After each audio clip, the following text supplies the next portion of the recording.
Alright, another ghetto phone video. Let's get into it. Hit play. I've done a little bit of testing and I actually like the Tarmac physics for the new EA WRC. And these are my Tarmac settings that I've just recently made really quick in the last 10 minutes. These are for the controller, so the car is more stable than I'd like it to be than I would drive with a wheel. So let's get into the alignment first. I noticed I would rather have toe out in the front, but with the controller I can't handle the vagueness in the steering. I need more tight steering so I can control the car with the thumbstick. So I put toe in. Otherwise with the wheel I'd have probably 0.3 toe out. And then cambers, probably can run max camber, which is 3.18 degrees negative camber. I'm just gonna run max in the rear is 2.75, so I'm just trying to balance out the front and rear camber since it's not going to make a significant, I'm not going to gain 30 seconds by having the front camber at this setting versus this setting. So maybe there's some time to be gained by having more camber, doesn't matter. And then toe in the rear, this is a little bit more, I'd have generally with the wheel 0.2 degrees toe in, but with the controller I want a little bit more stability. I have difficulty controlling the car off throttle, and I'll get into the next setting after that. The differentials, everything's maxed out except for braking lock.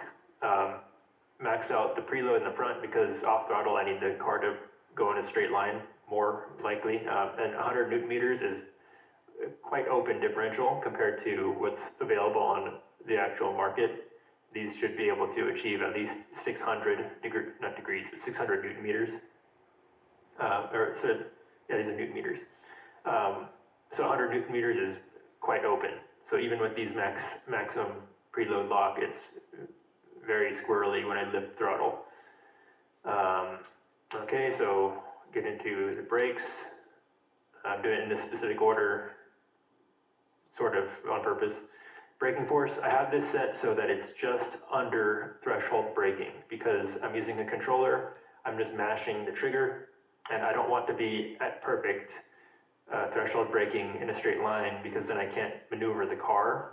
While I could get better braking performance with more brake force, it's harder to control the car with my trigger finger because I'm not accustomed to doing so. So I've reduced the brake force just for controller's sake, and the brake bias could be further back, but again, I want the car to travel more in a straight line on the brakes, on throttle, off throttle, everywhere, so it's more controllable. Generally, just understeer. Handbrake is default.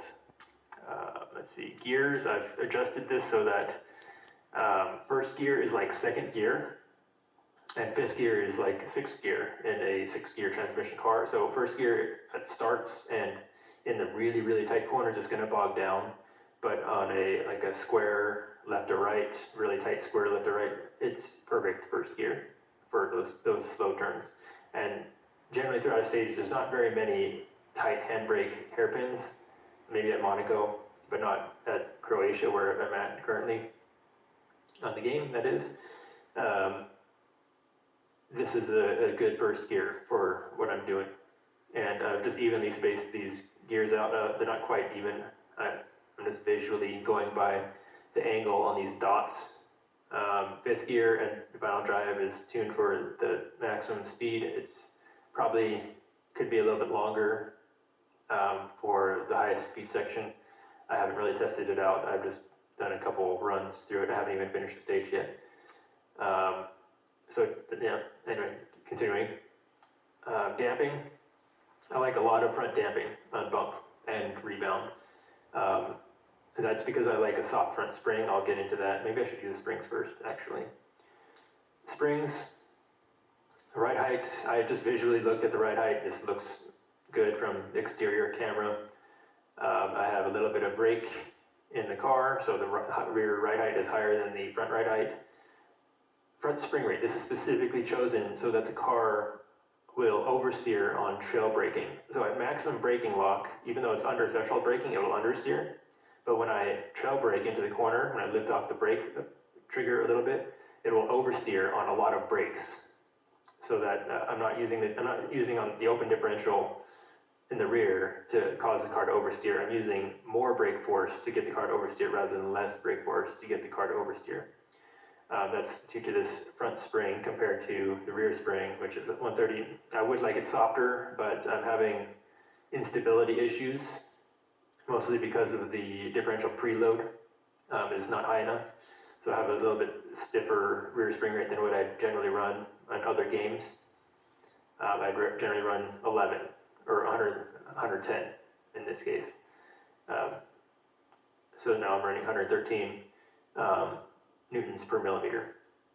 Anti-roll bars. 130, not 113. I can probably run a little bit softer anti-roll bar, but not with the controller. I would always max out the rear anti-roll bar to what would be physically capable in real life, but what's digitally capable in the game for better anti-roll characteristics.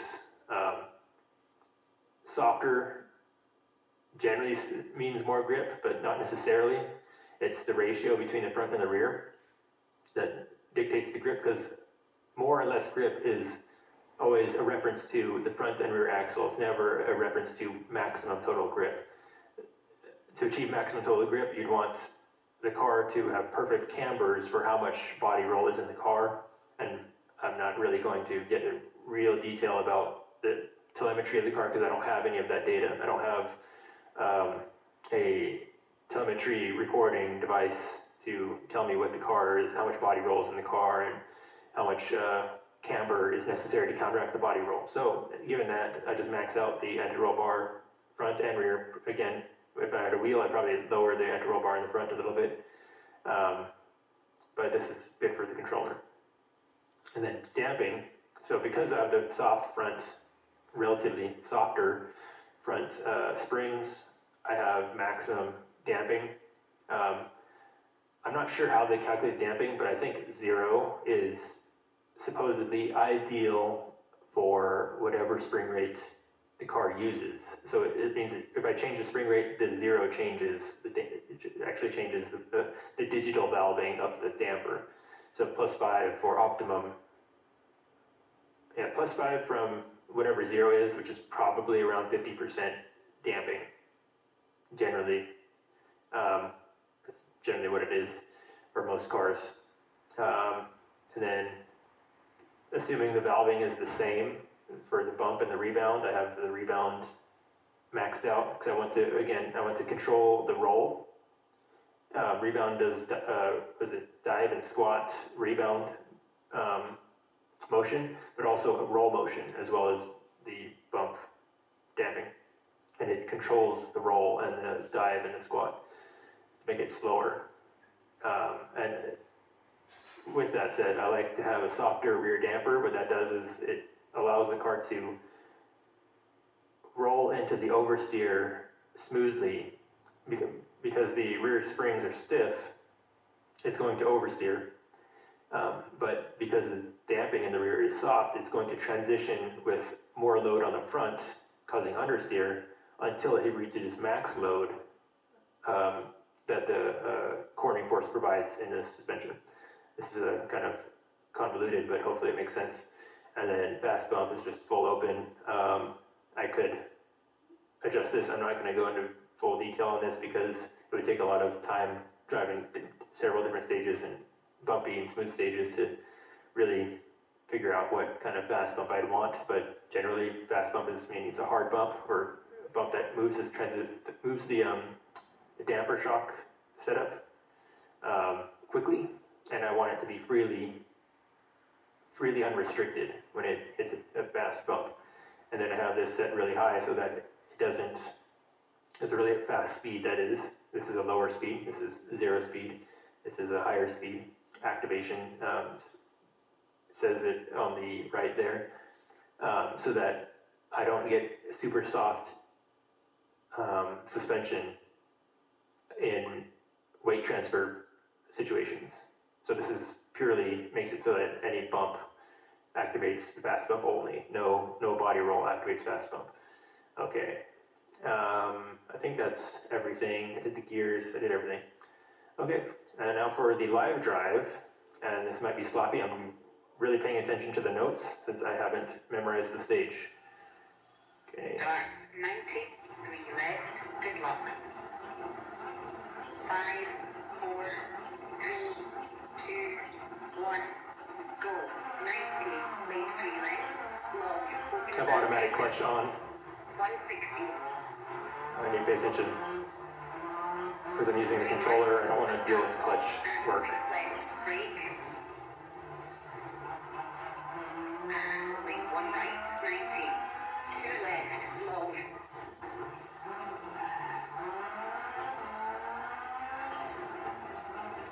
40, 4 right, don't cut, into 5 left, half long, into 4 right, don't cut, and 5 right, 50, slowing, 6 left over crest, 30. Oh man, Caution, 3 differentials right, are really, tighten square, really open. 30, left over crest, 40, 4 left, half long, don't cut, 40, 6 right, 6 Really left, wants to oversteer off throttle. 5 right, tightens, 30, 1 left, half long, 90, 5 right, tightens, and 3 Sloppy. left, don't cut, 30, right over crest, 120, slowing, caution, slight right, long, tighten 6, and 4 left, 80, 6 left, half long, and 5 right short, 60, 4 right, opens, 100, caution, 3 right over crest, half long, 80, 4 right, tightens, 40, 4 left, half long, 30, late 1 left, 70, slight left, 60, slowing, slight left, long, 50, I think I need to change the pace notes. keep in, 70, They're not far enough out. left short, and 6 right, 80, Ooh, brake, 5 right, 30, 4 left short, tightens, and slight right, 80, 4 right, long, tightens 3, long, and 5 left, 3. long, tightens Oops. 1, keep in, tightens 1. and slight right, 90, 3 right, long, into 6 right, and late 4 left, tightens, into 3 right short, and 2 left, tightens, 50, 2 right, opens long, 50, slight left short, 60, slowing, 6 right over crest, long, and crest, 60, open hairpin left, 60, slight right, and 6 left, tightens, and 3 right, 60, 4 left, over Oh, something I noticed as a voiceover edit is that the springs are visually soft from what I'm watching right now. I think that is the untunable tender springs that are on the car, which it's noticeable on the gravel, is that the car seems really smooth, but the road is actually quite bumpy, and that's because there's I've seemed to sense, I don't know if it's true or not, but that there's untunable tender springs. I have no idea what stiffness they're at, because the car shouldn't be diving this much with a 8 kilogram spring, essentially 8 kilogram or 80 newtons per millimeter. That's really stiff.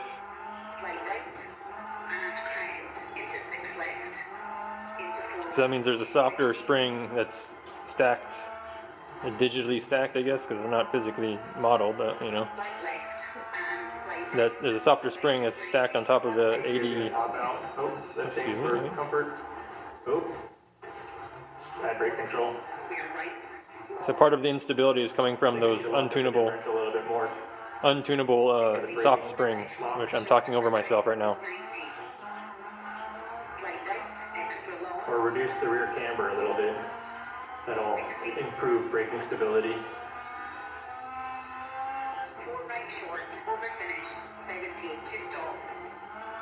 Brake for the finish line. That's Okay, something I that's remember. 4 minutes, 50.0. That's a massive improvement to my first time when I completed the stage. So I'm not connected to the online portion yet. Yeah. So I don't know what my standings are. Maybe you might be able to compare them to yours if you're connected. So let's check out that replay. Let's start from the beginning.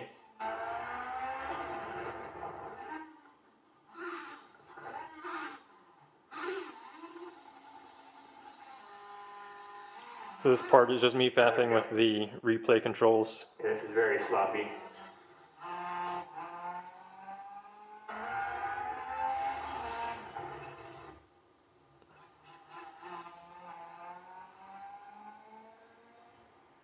I could try lowering the rear ride height to get a little bit more aero stability.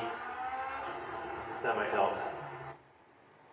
I don't know if that's simulated though.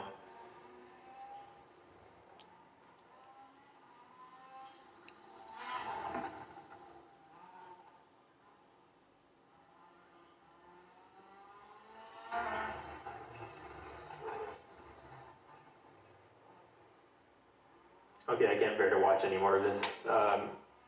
Yeah, I just showed my setup.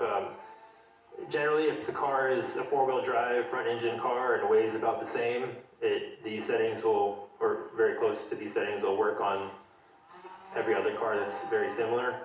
So you can transfer these things to other cars like the WRC2 cars and the junior cars even. Maybe if those are a little bit lighter, you can go a little bit softer on the springs, but it's basically the same. Oh, the only thing a major difference would be if there's a horsepower difference, the gearing has to be different. That should be clear. All right, till the next one.